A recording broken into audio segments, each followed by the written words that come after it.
네, 선생님 안녕하세요. 네, 이제 정말 겨울이 온 것 같습니다. 3만 4온이더라고요.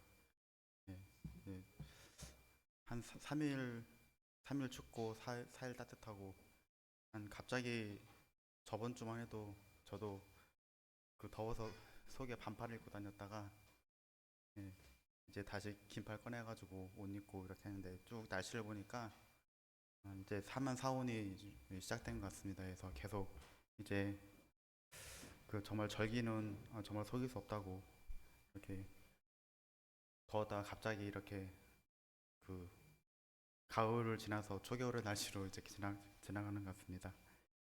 네, 오늘 같이 나누고 싶은 주제는 동행이라는 주제로 같이 말씀을 나눠볼까 합니다.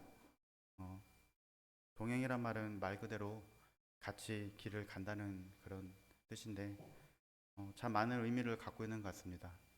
저도 제 개인적인 성격이 혼자 뭐 하는 걸 좋아하는 스타일이라서 같이 하는 것보다 혼자 하는 걸 굉장히 좋아합니다.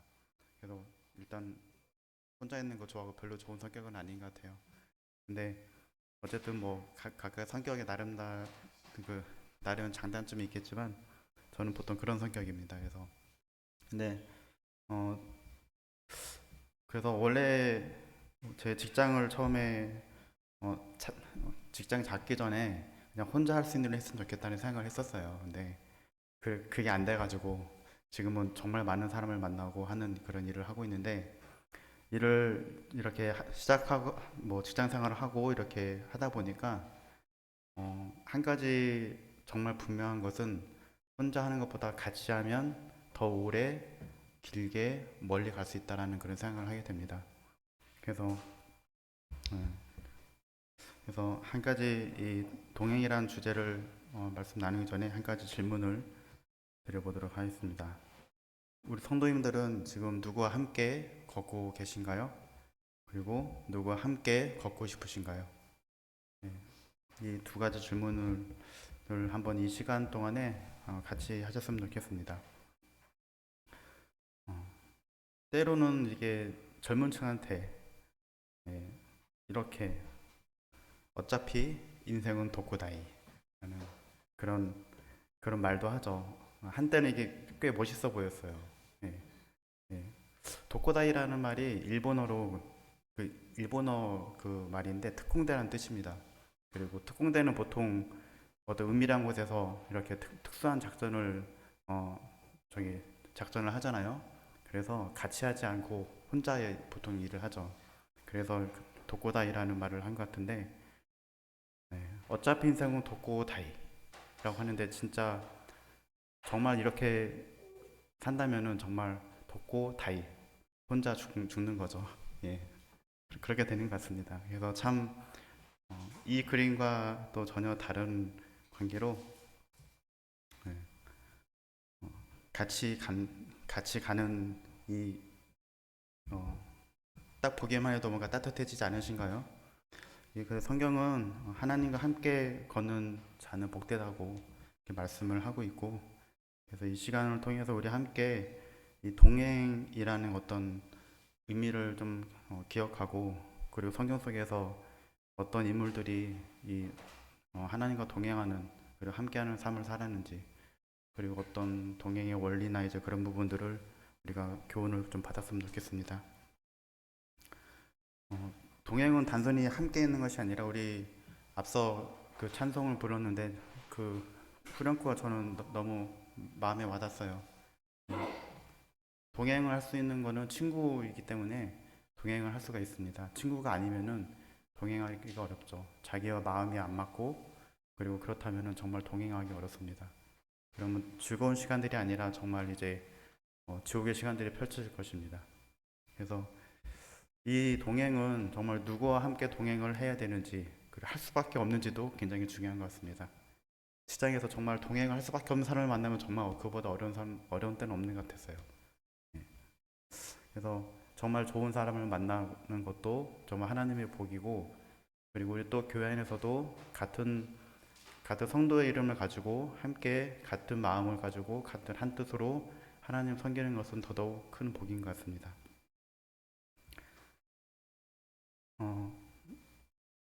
에녹의 동행에 대해서 한번 살펴보려고 합니다. 창세기 5장 21절에서 24절까지 말씀인데요.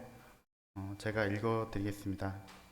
에녹은 65세에 무드셀라를 낳았고 무드셀라를 낳은 후 300년을 하나님과 동행하며 자녀들을 낳았으며 그는 365세를 살았더라.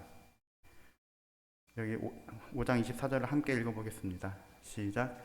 에녹이 하나님과 동행하더니 하나님이 그를 데려가심으로 세상에 있지 아니하였더라. 네. 그리고 창세기 5장을 보면 그 아담의 계보에 대해서 쭉 나옵니다.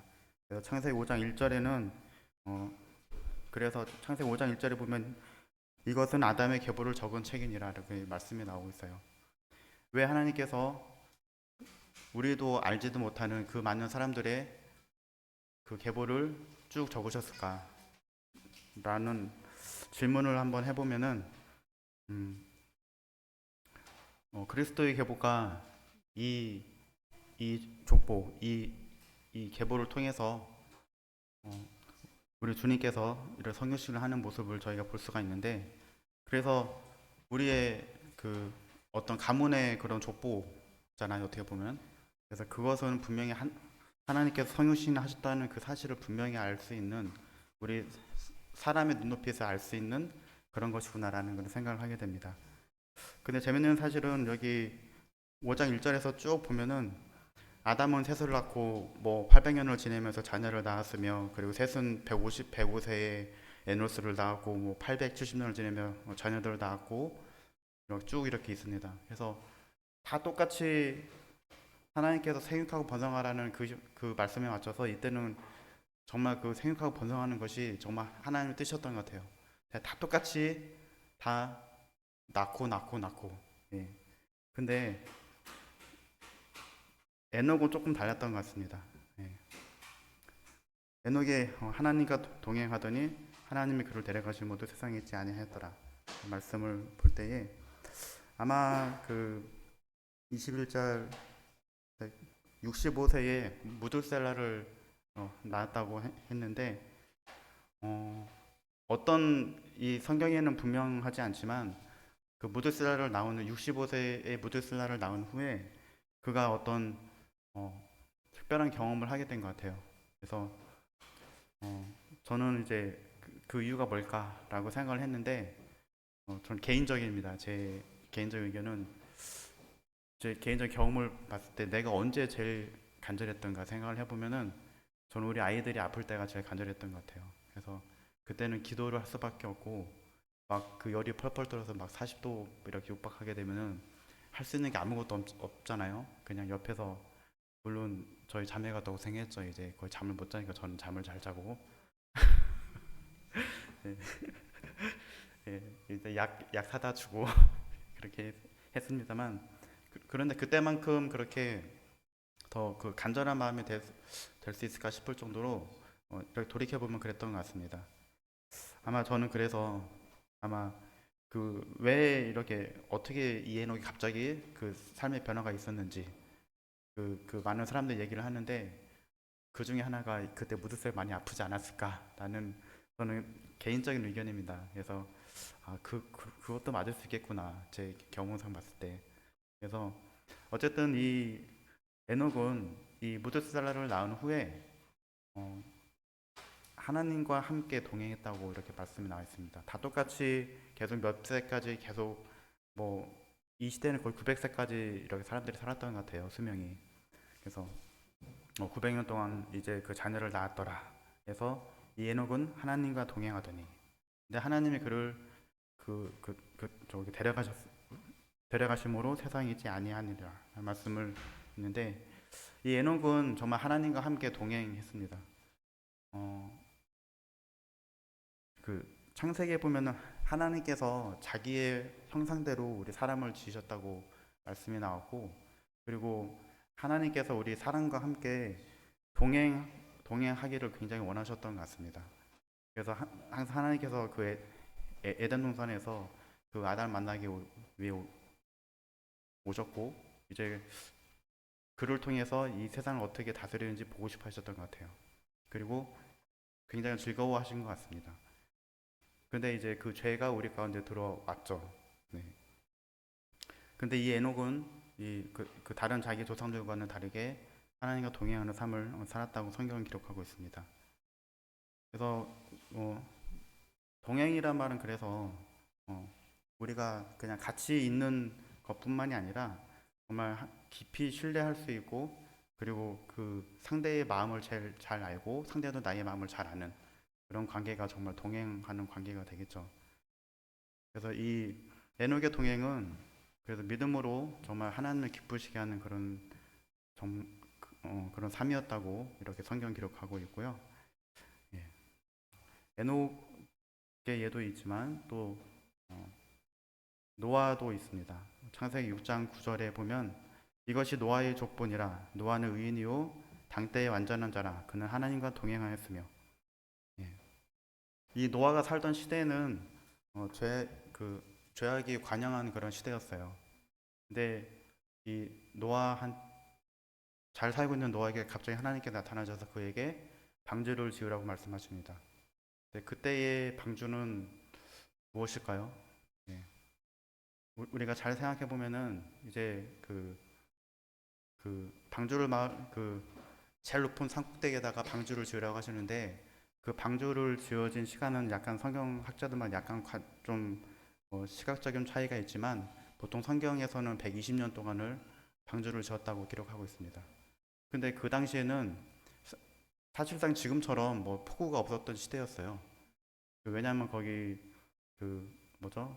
그 홍수 전이기 때문에 그 하늘 위의 물과 하늘 아래의 물이 나눠져 있고, 어떻게 보면 그 물충이 지구를 이렇게 감싸고 있어서 온실 효과를 나타내기 때문에 창세기의 그 어떤 구조를 보게 되면은 그 지면에서 물이 싹 올라갔다가 다시 이렇게 딱 내려가는 그런 기후로 알고 있습니다. 혹시 여러분들 그 지금 10월이면 이제 막 배추 심을 때인데 배추 심어 보셨죠? 저는 아침마다 이제 저도 약간 시골 출신이라서 한 10년 정도는 더 그 도시 제 또래보다 10년 정도는 더 오래 더 나이가 많게 보인다고 해요. 제가 말을 하면은 저도 이제 초등학교 때 아침에 일찍 일어나가지고 했던 일이 그 일단 해가 뜨면은 그 배추 모판을 만들어서 배추를 다 심잖아요. 심고 나서 아침에 가서 물을 줘야 돼요. 근데 그렇지 않으면은 이제 아침 이슬 살짝 하고 이제 해 뜨면은 다 저기 말라 버리기 시작합니다. 그 싹이. 그래서 그때는 힘이 없기 때문에 그래서 그 물을 굉장히 많이 주거든요. 근데 저는 어렸을 때 그게 그렇게 귀찮았어요. 그래서 너무 귀찮아가지고 근데 그때는 막 이렇게 뭐죠, 물도는 이렇게 그 자동으로 물 막 이렇게 주는 기계 있잖아요. 스프링클러라고 하죠. 그 스프링클러가 나오기 전이었거든요. 그래서 아침에 그 경운기 막 이렇게 해서 물 받아놓은 거 가지고 이렇게 물 이렇게 해가지고 쭉 뿌리고, 밭이 꽤 컸는데 그걸 아침에 했던 걸로 기억이 나는데, 그래서 너무 귀찮았거든요. 근데 좀 얼마 안 돼서 제가 이제 중학교 고등학교 가는 그게 스프링클러가 이제 많이 보급이 됐더라고요. 어쨌든 그것처럼 그렇게 해야 그 배추가 굉장히 잘 자라는데, 이 시대에는 물이 지금처럼 물이 갑자기 이렇게 폭우가 쏟아지는 그런 시대가 아니었습니다. 아침에 지면이 그 안개가 올라와서 지면을 적시고 나면 이제 그 충분히 물을 머금은 상태에서 해가 뜨면은 엄청나게 그 식물들을 잘 자랐던 그런 시대로 알고 있거든요. 그래서 하나님께서 노아에게 저 산꼭대기에 가서 방주를 지으라는 말은 온 세상이 홍수로 망하게 될 것이라는 그 말은 다른 사람을 듣기에는 말 그대로 미친 짓이었던 것입니다. 예. 근데 이 노아는 그, 어, 어떻게 보면 세상 사람들이 듣기에는 어처구니없는 말임에도 불구하고 하나님의 말씀에게 순종을 했던 것이죠. 그래서 방주를 지라는 하나님의 명령, 어떻게 보면 상식밖에 이르었지만 그는 120년간 산꼭대기에 방주를 지었습니다. 그리고 그 결과 하나님은 그와 그의 가족을 구원하셨고, 이제 그리스도의 어떤 계보가 이어질 수 있는 어, 이제 일곱 식구를 보존하시고 우리 저희 베드로서 2장 5절 말씀에 보면은 옛 세상을 용서하지 아니하시고 오직 의를 전파하는 노아와 그 일곱 식구를 보존하시고 영원하지 아니한 자들의 세상에 홍수를 내리셨으며 라는 말씀을 볼 때에 옛 세상이라고 그랬잖아요. 아예 노아 그, 홍수 전과 홍수 후의 그런 세상의 기점이 되어버린 그 홍수의 심판이 되었던 것입니다. 그래서 하나님과 함께 동행하는 이 삶은 어떤 세상의 조롱을 받을지라도 결국 구원의 방주로 인도가 된다는 그런 우리 교훈을 또 얻을 수 있습니다. 그 세 번째 인물을 살펴보면요, 아브라함입니다. 창세기 12장 1절 말씀인데, 너는 너의 고향과 친척과 아버지의 집을 떠나 내가 내게 보여줄 땅으로 가라. 네. 하나님은 아브라함에게 목적지를 알려주시지 않았었어요. 그래서 근데 단지 어쨌든 너는 그 내게 보여줄 땅으로 가. 단 나랑 같이 가. 그런 거죠. 네. 그래서 그래 동행은 어떻게 보면은 이 아브라함은 그런 하나님을 신뢰했던 것 같아요. 정말 믿고 있었던 것이죠. 그래서 어떤 믿음의 여정을 그는 하나님 신뢰하는 가운데 충분히 함께 갈 수 있었던 것 같습니다. 물론 믿음의 여정 그곳에는 두려움도 있고 보이지 않으니까요. 그리고 불확실함이 있죠. 그래서 이 아브라함도 처음에 좀 많이 지쳐있었습니다. 아버지 핑계로. 그러나 결국 그는 하나님의 말씀에 순종했고 하나님께서 보여주시는 그 땅으로 걸음을 옮겼습니다.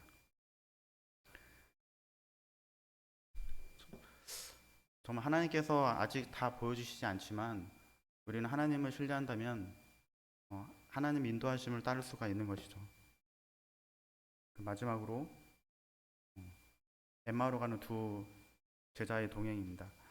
우리 누가복음 24장 13절에서 16절 말씀인데 이 구절들은 같이 한번 읽어보도록 하겠습니다.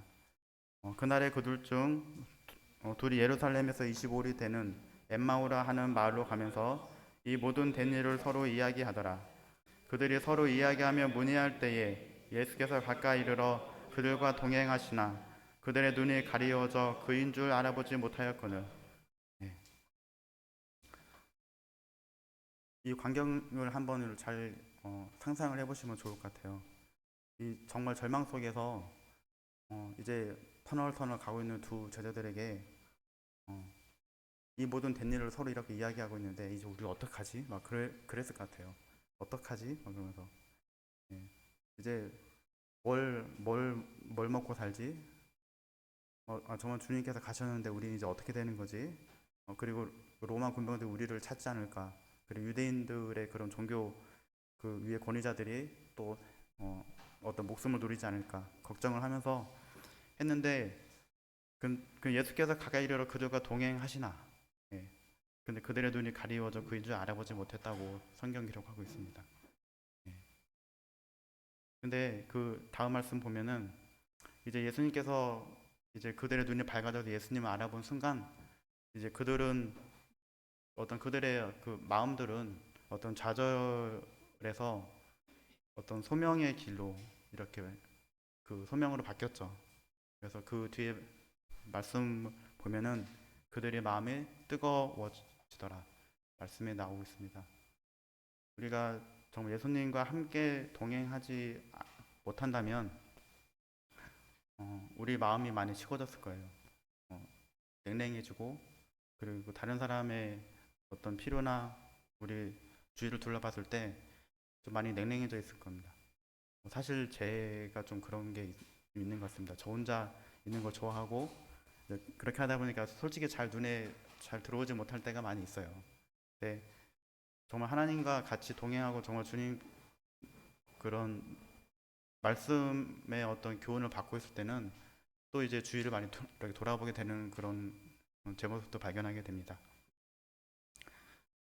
참 우리는 정말 예수님께서 함께 계시는지 구원받은 다음에도 함께 하시는지 동행하는 삶을 살려고 이렇게 하지도 않았던 것 같고 그리고 예수님께서 우리 옆에서 함께 동행하시지만 그것을 잘 알아보지 못했던 이 엠마오로 가는 두 제자처럼 그랬던 것 같습니다. 그러나 하나님께서 우리와 함께, 예수님께서, 주님께서 우리와 함께 동행하신다는 그 사실을 우리가 알고 느끼고 함께 동행하게 될 때에 우리의 마음은 뜨거워질 수 있다고 생각이 됩니다. 어떻게 하면 하나님과 함께 길을 걸을 수 있는지, 앞에 그 말씀 처음 그 첫 번째는 우리 히브리서 11장 1절처럼 믿음은 바라는 것들의 실상이요 보이지 않는 것들의 증거니. 우리 믿음은 보이는 것을 믿는 것이 아니잖아요. 그래서 보이는 것을 믿는 것보다 보이지 않는 것을 믿는 것이 더 많은 것을 볼 수 있다고 역설적이지만 우리는 경험하고 있습니다. 그리고 어떻게 하면 함께 걸을 수 있는지 우리 빌립보서 4장 6절에서 7절 한번 같이 읽어보도록 하겠습니다. 시작. 아무것도 염려하지 말고 다만 모든 일에 기도와 간구로 너희 구할 것을 감사함으로 하나님께 아뢰라.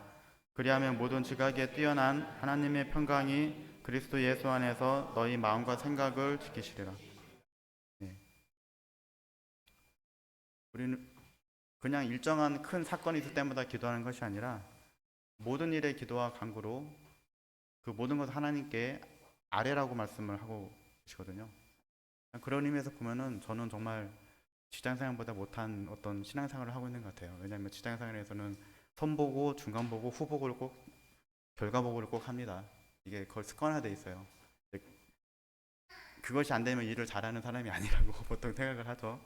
네, 그래서 정말 그것이 그 어떤 몸에 체득이 되어 있는데, 근데 항상 하나님과의 관계에서는 후보고 선 조치 후 보고 네, 그렇게 그런 삶을 많이 살고 있는 것 같습니다. 그래서 우리의 일정한 어떤 필요에 따라서 기도하는 것이 아니라 모든 일 가운데 하나님께 모든 것을 아뢰라고 말씀하고 계십니다. 심지어 우리가 죄를 범했을 때 그 자백하고 회개하는 것도 하나님께 기도를 드리는 것이죠. 네. 그리하면 모든 지각이 뛰어난 하나님의 평강이 그리스도 예수 안에서 너희 마음과 생각을 지키시리라. 예. 진짜 그런 것 같아요. 특히 저는 직장인이기 때문에 주말이 제일 좋고요. 금요일 저녁에 제일 좋고요. 주일날 저녁에 굉장히 마음이 힘듭니다. 다음 아침부터 회의를 시작하는데 너무 싫은 거예요. 그래서 어떤 때는 진짜 잠이 안 올 때가 있는데 그런 때는 정말 그 성경 한 5장 정도 읽고 잡니다. 그러면 또 마음이 고요해지고 정말 이 말씀이 그리하면 모든 지각에 뛰어난 하나님의 평강이 그리스도 예선에서 너희 마음과 생각을 지키신다는 말씀이 정말 경험이 되는 것 같습니다. 희한하죠? 정말 이상하지 않습니까? 어떤 약도 필요 없습니다. 성경을 읽으시면 됩니다. 예. 그래서 그 동행의 원리는 하나님의 말씀입니다. 주의 말씀은 내 발의 등이요 내 길의 빛이니이다. 예. 그리고 그 동행의 또 하는 원리는 순종입니다. 우리 순종 현재가 없는데 예. 우리 요한복음 14장 23절 말씀에 보시면 예수께서 대답하여 이르시되 사람이 나를 사랑하면 내 말을 지키리니 내 아버지께서 그를 사랑하실 것이요 우리가 그에게 가서 거처를 그와 함께 하리라. 네. 네, 사람이 나를 사랑하면 내 말을 지킨다고. 분명 우리는 그 어떤 사랑하는 사람의 말을 잘 듣습니다. 그래서 우리 형제님도 우리 그 자매님 말씀 잘 들으시잖아요. 네, 그러시죠? 네, 그래서 정말 우리 주님을 사랑한다면은 그 어떤 주님 말씀을 우리는 잘 지킬 것입니다. 또 감사가 있습니다. 항상 기뻐하라, 쉬지 말고 기도하라, 범사에 감사하라. 이것이 그리스도 예수 안에서 너희를 향하신 하나님의 뜻이니라. 우리가 기뻐하지 않으면 이렇게 쉬지 말고 기도할 수 없고 기도하지 않으면 또 범사에 감사할 수가 없습니다. 정말 어떤 정말 어떤 인과적인 그런 관계인 것 같은데요. 그래서 우리 이 감사는 어떻게 보면 기뻐하고 기도의 결과라고 어떻게 보면 저는 개인적으로 생각을 하게 됩니다.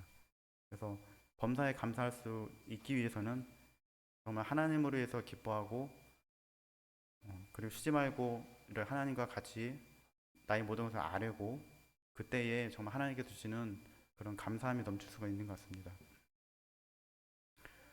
동행의 어떤 원리 중에 직접 예수님께서 이렇게 말씀하셨죠. 수고하고 무거운 짐진 자들아 다 내게로 오라. 내가 너희를 쉬게 하리라. 나는 마음이 온유하고 겸손하니 나의 멍에를 메고 내게 배우라. 그리하면 너희 마음이 쉼을 얻으리니 이는 내 멍에는 쉽고 내 짐은 가벼움이라 하시니라. 이 멍에가 뭘까요? 혹시 알고 계신가요? 흔히 말하요 멍에. 진짜 네, 저는 그걸 멍에를 본 적이 있습니다. 어떤 거냐면요, 요거예요, 요거 멍에. 소를 솔직히 소까지는 끓여보진 않았어요. 이제 소는 저희 5년 저 여섯 일곱 살 때까지만 소 끌고 이렇게 쟁기질 하시는 분을 저희 동네 딱 한 분 있었는데 그 당시만 해도 다 경운기로 했었거든요. 근데 경운기로 쟁기질을 해보긴 했습니다. 근데 어쨌든 이 소 한 마리만 끌면은 그 많은 그 어떤 넓은 밭을 오래 다 하지 못하겠죠. 그래서 이 두 마리를 이렇게 놓는데 이 두 마리의 요 같이 가운데 이렇게 딱 걸쳐 놓고 있는 것이 바로 멍에입니다.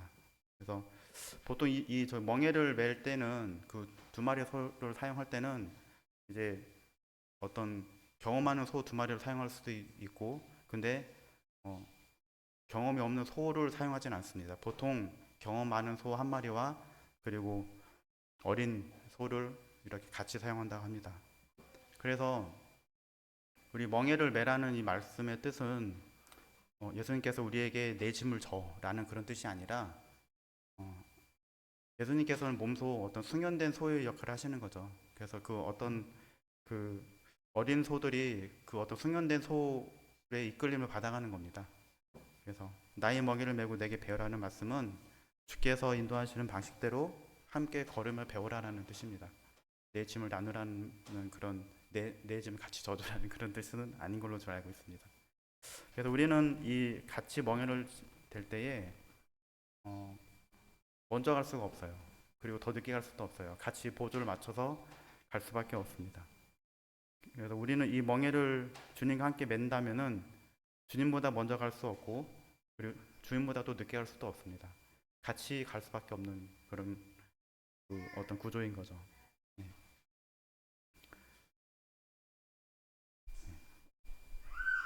그래서 이 예수님의 멍에의 특징을 우리가 이렇게 참고를 해보면 온유와 겸손의 멍에입니다. 나는 마음이 온유하고 겸손하니. 네. 그리고 예수님 멍에는 어떤 지배나 강제가 아닙니다. 그래서 어떤 사랑과 온유함의 그런 인도입니다. 어떤 세상의 멍에는 우리를 짓누르잖아요. 네. 근데 예수님의 멍에는 실제로 자유와 쉼을 얻을 수가 있습니다. 네. 내 멍에를 매라는 말씀은 이 말씀도 어떤 의미는 예수님께서 혼자 앞서가시지 않는다는 말씀이에요. 그래서 그분과 같은 멍에 아래 묶여서 갈 때 그분의 지도를 받고 일단 그분께서 우리를 많이 기다려 주시는 것 같습니다. 네. 그래서 내 멍에는 맵고 내 멍에는 쉽고 내 짐은 가볍다고 말씀을 하셨는데 이 쉽다라는 말씀의 어떤 원어적인 뜻은 친절하다는 뜻입니다. 유익하다, 친절하다, 유익하다는 뜻이에요. 예수님 멍에는 착하고 참 친절한 멍에인 것이죠.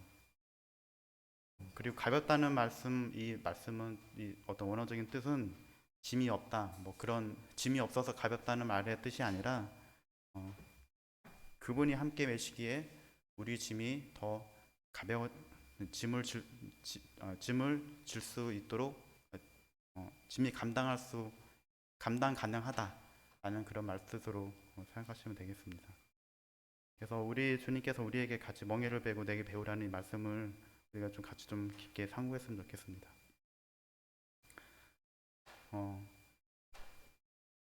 구약에서는 이렇게 배웠던 것 같아요. 우리 민수기 9장 21절에서 23절 말씀을 보면은 제가 읽어드리겠습니다. 혹시 구름이 저녁부터 아침까지 있다가 아침에 그 구름이 떠오를 때에는 그들이 행진하였고, 구름이 밤낮 있다가 떠오르면 곧 행진하였으며, 이틀이든지 한 달이든지 1년이든지 구름이 성막 위에 머물러 있을 동안에는 이스라엘 자손이 진영에 머물고 행진하지 아니하다가 떠오르면 행진하였으니, 곧 그들이 여호와의 명령을 따라 진을 치며 여호와의 명령을 따라 행진하고, 또 모세를 통하여 이르신 여호와의 명령을 따라 여호와의 지킴을 지켰더라. 네. 이제 그 성막 제사에 대한 그 어떤 그런 법들이 제정이 되고, 이제 그 성막이 이제 다 완성이 됐을 때, 이제 그 낮에는 구름 기둥과 그리고 밤에는 불 기둥이 이제 그곳에 같이 임했습니다. 이제 여호와의 영광이 함께했던 것이죠. 그래서 그 당시 이 민수기에서 볼 수 있는 이스라엘 백성들은 이제 그 구름이 떠올라야 행진을 할 수가 있었고, 이제 그 구름이 이렇게 쉬고 있으면은 한 달이든 이틀이든 1년이든 가지 않았던 것이죠. 함께 하나님과 함께 동행을 했던 것입니다. 우리가 생각해 보면 이 이스라엘 백성들이 처음에 실패를 했잖아요. 그 40일이면 갈 수 있는 그 광야길을 40년 동안 특별한 그 광야 학교에서 하나님과 함께 동행하면서 하나님을 배웠습니다. 네. 그래서 결국에 그 광야 학교를 통해서 하나님과 동행하는 삶을 억지로 이렇게 큰 희생을 치르고 이렇게 배웠던 것을 우리가 볼 수가 있습니다. 이 뒤에 보면 또 하나님과 함께 하지 동행하지 못해서 겪는 실패와 어려움도 우리는 같이 이 성경을 통해서 볼 수가 있는데, 그래서 하나님께서 우리에게 정말 원하시는 것은 바로 이것입니다. 그 미가서 6장 8절 말씀입니다. 한번 같이 읽어보겠습니다. 시작. 사람아, 주께서 선한 것이 무엇임을 내게 보이셨나니 여호와께서 내게 구하시는 것은 오직 정의를 행하며 인자를 사랑하며 겸손하게 대 하나님과 함께 행하는 것이 아니냐.